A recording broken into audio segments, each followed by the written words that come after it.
Nah, untuk membuat persamaan ini gimana caranya kan gitu.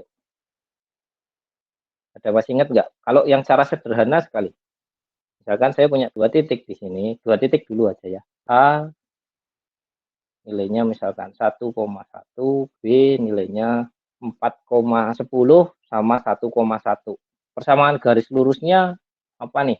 Ada yang masih ingat nggak? Y sama dengan AX plus B.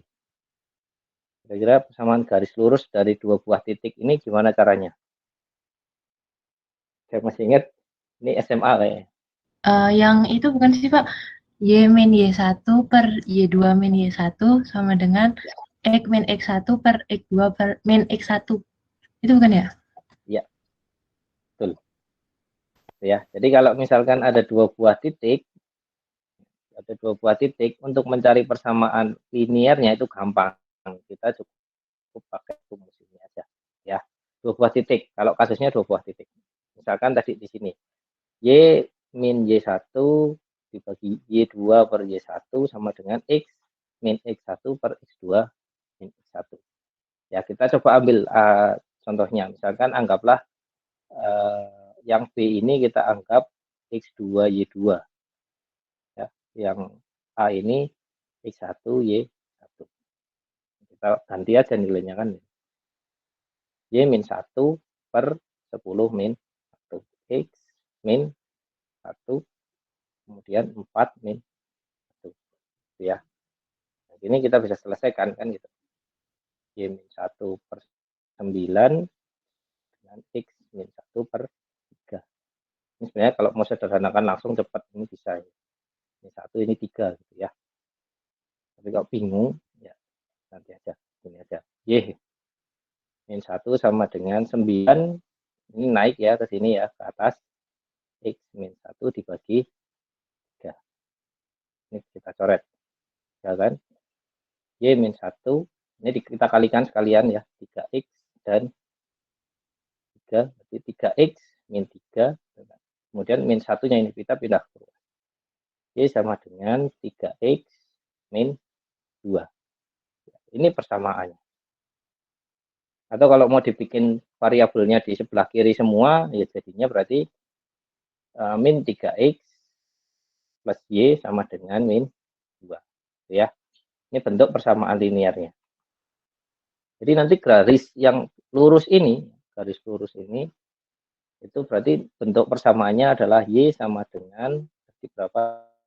3X min 2. Kalau misalkan ada dua buah titik. Gitu ya. Nah, dari sini kita bisa nyari kan gitu. Nilai 10 berapa gitu kan.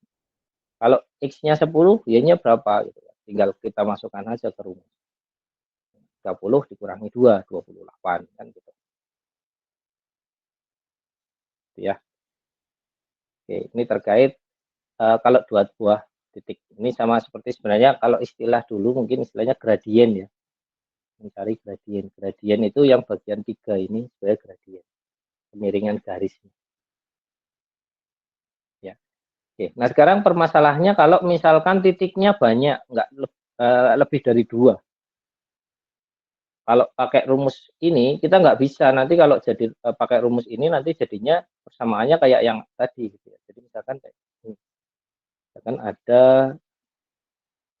4 buah titik aja lah, jangan kebanyakan lah. Ya. Misalkan gini. Kalau ada 4 buah titik seperti ini X, ini Y.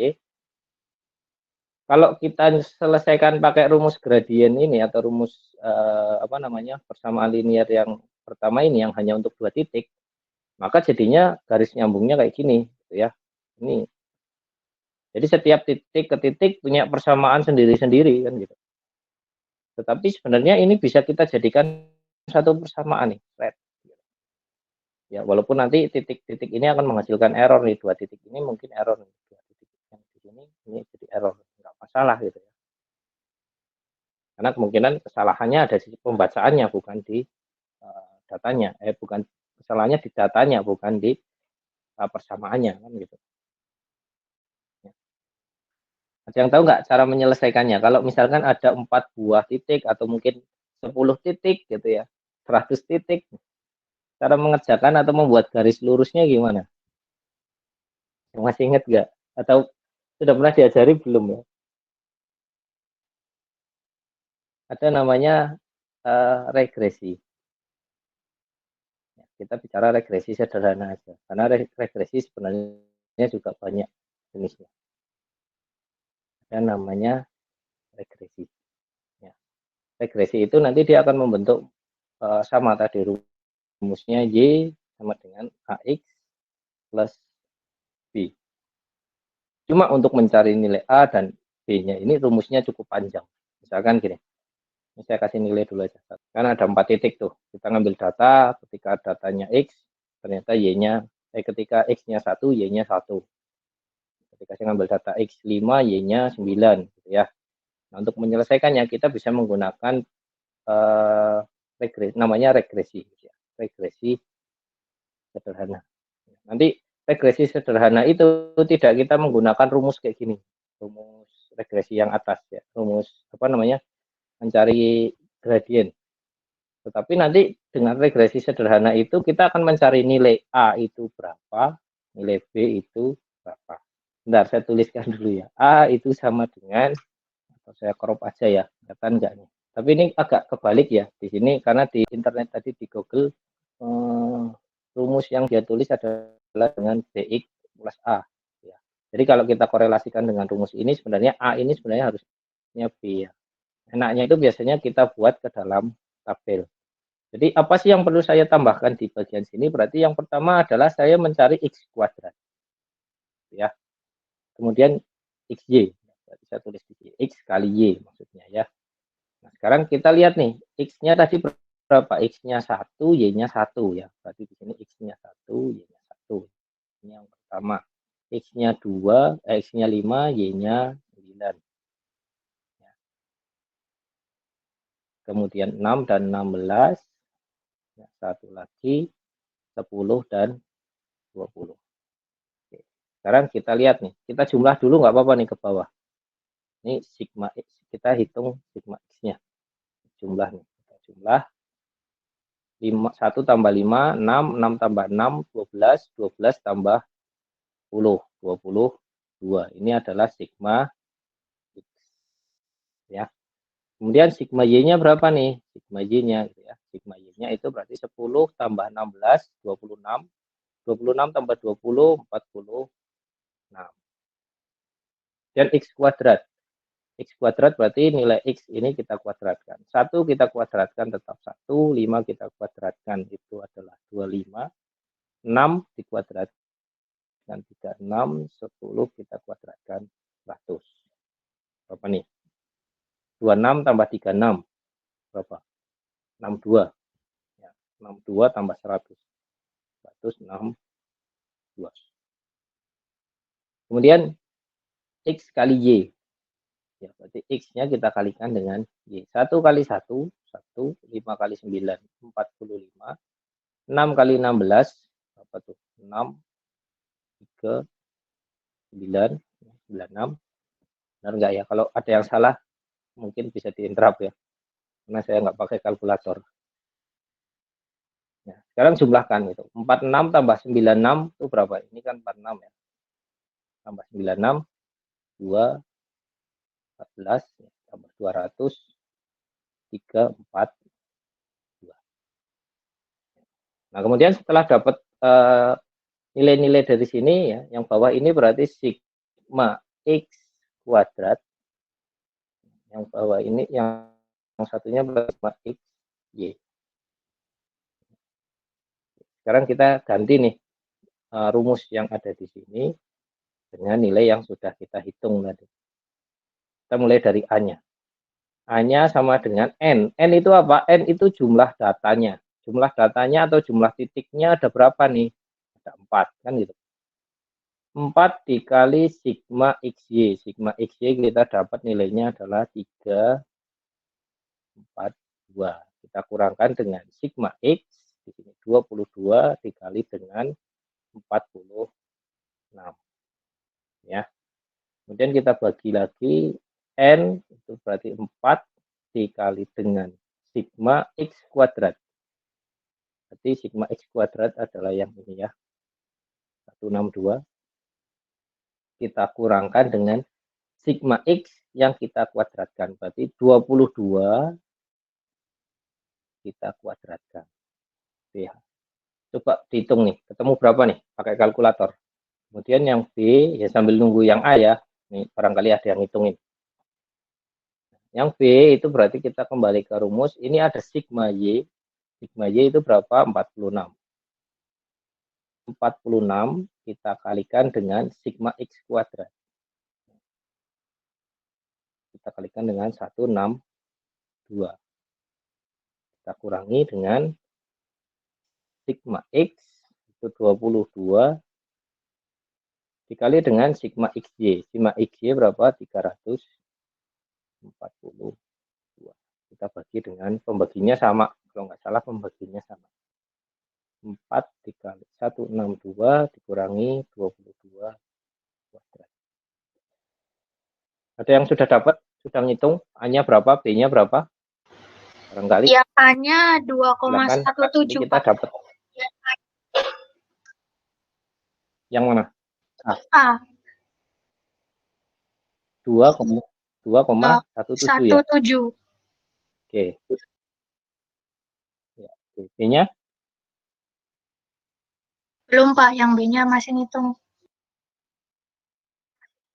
Ya, nggak apa-apa. Biar nggak ngantuk juga.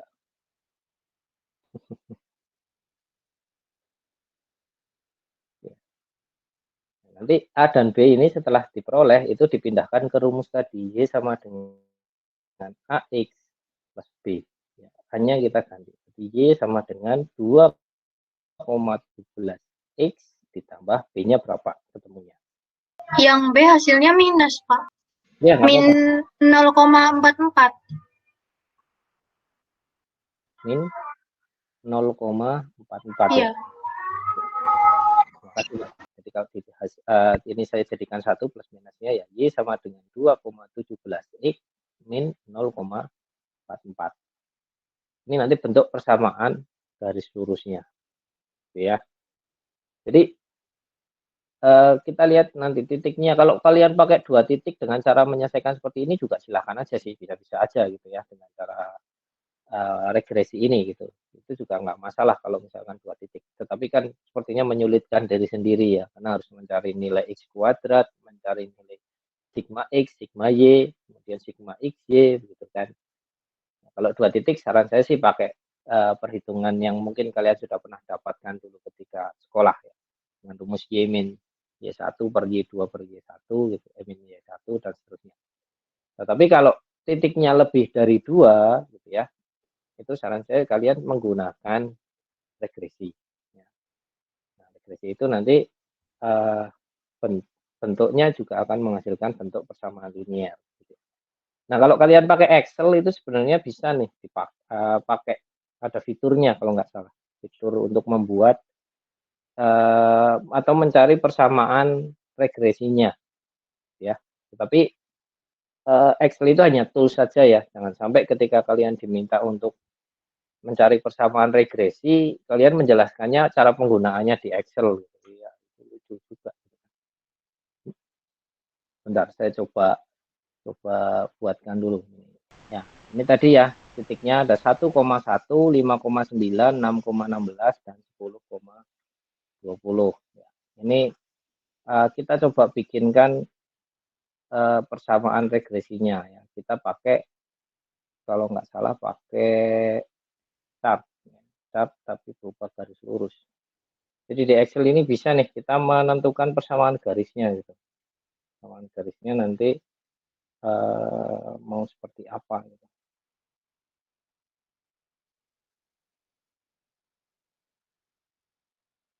Nah, ini. Itu ya. Ini tapi grafiknya salah ya. Tapi di sini kalian bisa menyampaikan nih, display equation on chart gitu. Nah, ini adalah persamaan regresi. Tapi ini kebetulan salah nih. Tidak bisa memetakan antara dua tabel ini, X, Y ini gitu ya. Kalau kita bisa dapat ini X-nya seperti ini, Y-nya seperti itu gitu ya. Itu nanti kita bisa nih dapat persamaan regresinya. Jadi bisa nih kita lihat trend line-nya gitu ya, istilahnya trend line. Jadi ini kalau kalian lihat di Ini kan ada garis putus-putus ya. Ada garis putus-putus nih. Garis putus-putus inilah rumus regresi linearnya, persamaan linearnya. Kalau bentuk aslinya melengkung. Nah, kalau di kasus yang tadi sudah dicontohkan gitu ya, itu juga sama. Nanti ketika ada titik menyebar akan kedapat garis lurusnya. Garis lurusnya itu yang kemudian nanti menjadi trend line-nya atau menjadi persamaan linear dari titik-titik itu. Ya.